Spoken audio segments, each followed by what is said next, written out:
Welcome back, everyone, for another Bible verse today. Today it's going to be Melancholy Morning. We're going to be reading Genesis 22.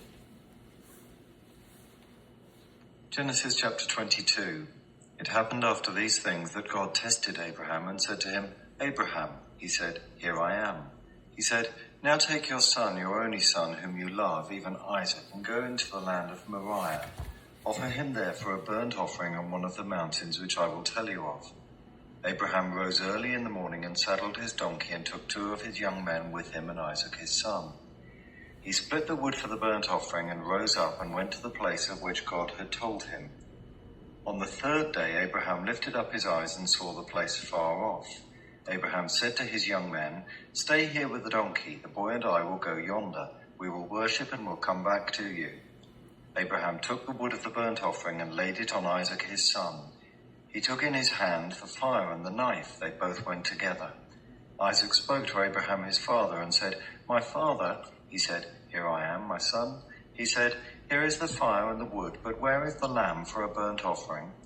Abraham said, "God will provide himself the lamb for a burnt offering, my son." So they both went together.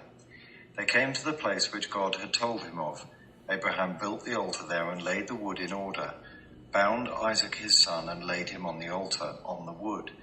Abraham stretched forth his hand and took the knife to kill his son. The angel of the Lord called to him out of the sky and said, "Abraham, Abraham." He said, "Here I am." He said, "Don't lay your hand on the boy, neither do anything to him. For now I know that you fear God, seeing you have not withheld your son, your only son, from me."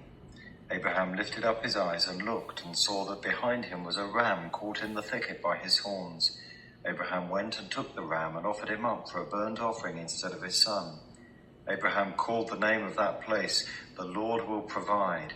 As it is said to this day, "On the Lord's mountain it will be provided." The angel of the Lord called to Abraham a second time out of the sky and said, "I have sworn by myself, says the Lord, because you have done this thing and have not withheld your son, your only son, that I will bless you greatly, and I will multiply your seed greatly like the stars of the heavens and like the sand which is on the seashore.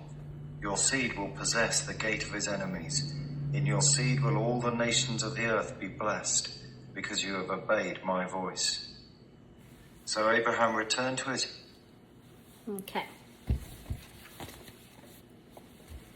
Key verse today. "Do not lay a hand on the boy," the angel of the Lord said. "Do not do anything to him. Now I know that you fear God, because you have not withheld from me your son, your only son." How do you feel when it seems God asks too much of you?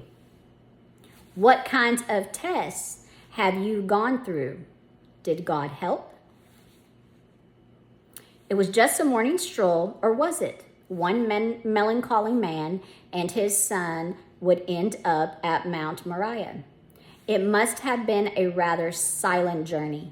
Abraham had a lot to think about, and the son wrestled with the uncertainty of one who knows something important is happening but isn't sure what. The boy carried wood for a sacrifice, while the father carried instructions that were soul-crushing. Take your son, your only son, whom you love, Isaac, and go to the region of Moriah. Sacrifice him there. God had said this boy would be the start of a great nation. Had Abraham done something to make God change his mind? Abraham's aging eyes took in the vitality of the young boy Isaac. Each footstep led him closer to a makeshift mountain altar. When Abraham was certain there was no other way, God made a way. There would be a sacrifice, but God offered a substitute. Let's go into prayer.